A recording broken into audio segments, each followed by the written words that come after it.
So this one's unique. It has a 12H-T in it. Hi, my name's Ryan. I'm the owner of this let's call it a 67 FJ45. I bought it off the late owner of Spectre Off-Road, Marv Spectre, back in 2001.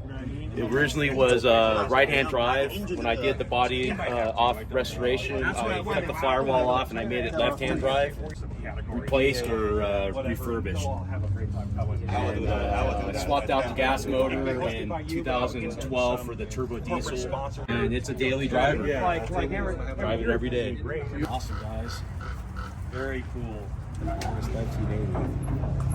This is actually really good. Congratulations.